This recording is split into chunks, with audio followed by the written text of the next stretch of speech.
How to stay motivated as a Roblox developer. First, you gotta make sure to have fun with the process. If you aren't having fun with making your game, you're gonna have a really hard time finishing it, because making games is really a lot of the time about having fun. I mean, there are some hard parts that you need to push through, but in general, you should make sure that you're enjoying it. And if you aren't enjoying it, maybe find someone else to work with who can do the parts of making the game that you don't like. You can hire people, you can find a friend on Roblox who will help you. And I do have a video that's gonna be in the top right-hand corner that'll help you. You should watch that after this one if you want help finding people to work with on Roblox. This will be insanely helpful for you. But let's move on to the next tip, which is to plan things out and write your goals and intentions down. Like, why are you doing development? Why are you making this game?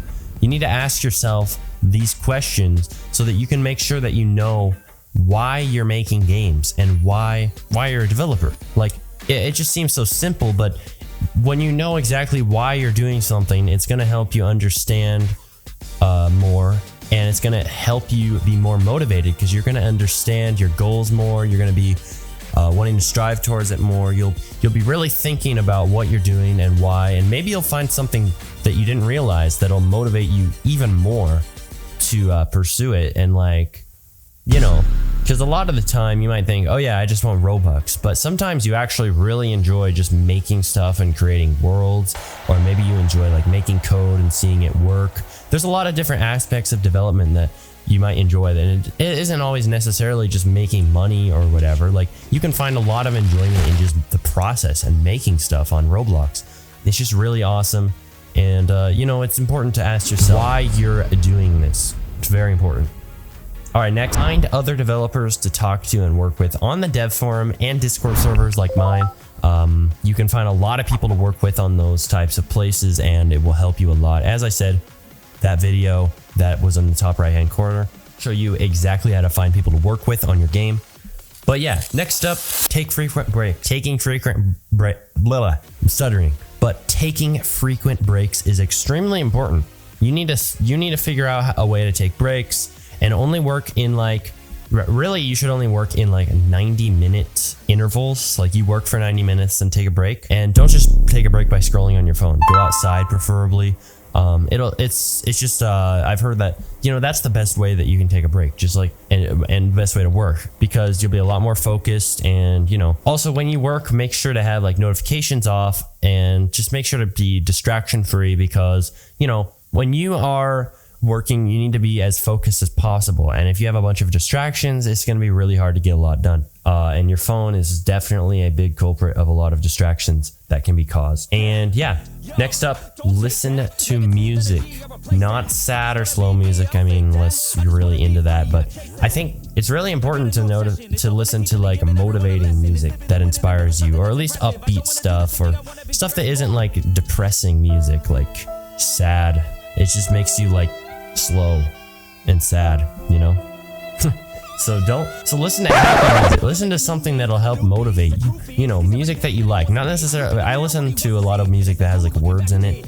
But a lot of the time that music can be distracting. I know most people like music that has words in it, but maybe try listening to like lo-fi hip hop, or listen to ambient music, or listen to classical music. I mean, those are a lot better for focus, but I know it's kind of hard to get used to listening that type of music when you like music with words in it, but it can be a lot better for focus. I also like EDM music a lot of the time. It can be good for focusing and motivation and whatnot. Next, post your work on Twitter and talk to other developers there too. I actually have a video on this as well, how to post your work on Twitter, how to set up a Twitter. And this shows you exactly how Twitter is really one of the best tools you can use as a Roblox developer to get more attention on your work and find more people to work with and everything, and just gain more advice and learn about what's happening on Roblox right now. It is extremely important that if you're a developer that you are on Twitter. Of course, if you're at the right age where you can be on Twitter, it's very important because it's the place where a lot of developers talk. And if you aren't talking on there, at least you'll know a lot of Roblox news, and you'll know the updates that are coming quite frequently. Don't try to work too many hours a day. You will burn out. It's important that you work as many hours that you can be focused on your work. You need to have maximum focus over maximum time. If you are working 10 hours a day, but you're extremely distracted because you're so tired from working that many hours, something needs to change. You need to work less hours in your day you need to work maybe a couple hours a day. Just mess around with that, figure out your balance, and just, work from there. Try to have as much focus as you can, take breaks, as I said earlier. Next, don't take on a project too big when you start out, because as I think Alvin Block says this, you can only make your 50th game if you can make your first game. And you're never going to really make your first game if you're making like the next Jailbreak or something as your first game. It's just not going to happen. So you need to make small projects when you start out, practice the skills learn more stuff, and try to make at least 1% improvement with each project you make. And you'll find that pretty quickly, you'll get pretty good at development. And then you'll finally find yourself able to take on these better projects over time. Just take it slow, enjoy the process, and it will be really helpful. Next, if you have the money, hire others to help you on your project. I kind of mentioned this earlier, but you don't necessarily have to have money to do this. You can find friends in the development community and you can talk to them and eventually maybe make a game with them. And this will really help you, because when you don't have to do all the work and you can focus on one specific thing, you can be a lot more efficient when you're working with people, and you'll make a much more creative game because you'll have a lot more creative thinking going into the game by multiple people, and it's just going to be way better because you're just going to have such a better game if you work with other people. It doesn't even have to be for everything or things that are like that big. Just work with people on, even if it's like one small like map or a scripting system, just work with people on stuff and you'll find that it'll help you. All right, next tip, let go of commissions that are taking way too long. I mean, you don't want to like let people down too much, but like I've taken commissions where they drag it out with like fixes and just things that weren't brought up when you were hired at first. And if it's draining you, it's generally not worth like keeping going. You want to hold to your agreements. Like if you made an agreement with this person that's like set in stone, you want to follow through with your agreements. You don't want to be scamming.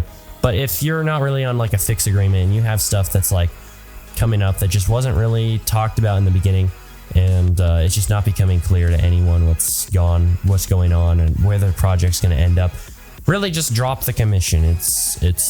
I know you might have put in a lot of work before and you might have done a lot of stuff, but honestly, hand it to them as it is, get some of your payment and move on, because you just can't be draining yourself with these projects that aren't going anywhere and are just being dragged on by these people who are probably using you at this point for when maybe even the pay isn't getting extended. So you really need to make sure that you cap off your commissions at a certain time frame and just realize when something is too much. Find someone better to work with or make your own project at that point. Next up, realize that everyone who is successful started at zero, and you got to work your way up and actually find a way to have fun with it along the way. I keep saying that, but it's because it's really important that you find the balance between fun and actually like working hard on something. It's very important that you do this because, you got to realize that everyone started at zero. And if you are just comparing, it's good to compare yourself. It's good to be competitive, but if you're just constantly like looking at everyone else's work and just thinking, oh my gosh, my work sucks, it's just not going to be good because your brain is not going to realize that all these people started out at zero. It's just not how your brain is going to work. When you're looking at all these people's work who's just so much better than you, or you believe they're so much better than you, your brain is just going to be like, oh my gosh, you suck, oh my gosh, all this stuff. And you're going to have all these negative thoughts. So you need to a lot of the time, you need to get off social media and Twitter and Discord and whatever it is where you're seeing all this. And you just need to work on your own projects and realize that you're gonna get there someday or even exceed them. Like I know that I started off looking at all these people's work and thought it was amazing. I could never do that. And then soon enough, I make stuff for a while, focus on my craft. And I'm looking back at the exact images I was looking at when I started and admiring their work. And it's still decent, but I feel like I could do better, or maybe I have work that I've done better than them. So I feel like, yeah, I've surpassed people, and it's not like, oh yeah, they suck, haha. No, I bet they've improved too over time. But I'm just saying the original stuff I looked at and was like, wow, that's really good. Now I look at it and I see things that could be improved almost. So it just shows how much that I've been able to improve my skills. And it just shows how a little bit of work can go a long way to improve your skills. And it's just such a good thing to just step back from a lot of this stuff and just focus on your own stuff. Even though it's good to look at other people's work and, take some things from it and not steal, but like, look at details that they've used and try to implement it in your own way. Put things together to be in your own unique way. It's just that there is a limit to this where you might be too critical or stressed out over how good other people are at this. And you know, it's good to like motivate yourself, get competitive, but like if you're just beating yourself up for not being as good as people when you're just starting out, it's not good. Or even if you've been in it for a while, like realize your work really doesn't have to look the best or work the best to be successful on Roblox. You can make a successful game if it's just fun and it's really engaging to the players. That's really all there is to it. All the nicest builds, all the best scripting, all the best UI, all the best GFX won't even necessarily make your game successful. So just realize all these people making all this amazing work, yes, they're extremely talented, but at the same time, it is not necessary to be that good to make a successful game. And no, not every game on the front page is that high quality of work. It all comes down to the game design and how well set up the game is to be fun and engaging for the players for a long time and to keep them coming back. That is really important. But for the next tip, if you are hugely inspired to become a large developer or have a large game, staying motivated is a lot easier as you follow this advice. But don't assume you can't burn out either. I did on my own project and I was just trying to do too much at once. I mean, it's great to have good, huge goals and aspirations. When you're setting small goals, you're going to be a lot less motivated to actually go towards it. So you got to set higher goals. Whatever your goal is right now, like, oh, I want 10,000 players. Double it, 10x it.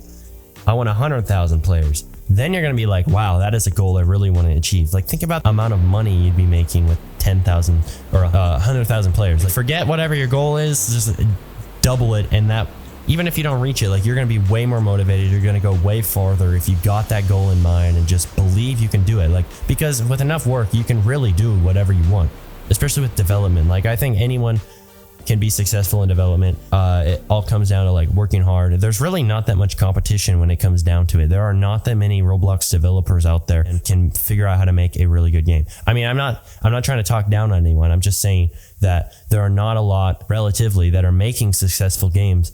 And it's only now that a lot of companies are starting to come on Roblox that are trying to do this, but a lot of them are failing. So really the people who know the platform the best, who've been playing it for years, you are the people who have the best shot at making a successful Roblox game because you know what goes into it. You know what makes it fun. It's not all this fancy building and effects necessarily, unless like it's an anime game. I've seen a lot of anime games that seem to be successful just because of their effects a lot of the time. That's an outlier, but most of the time, you know, all this fancy graphics and everything, you really don't need it to make the most successful game.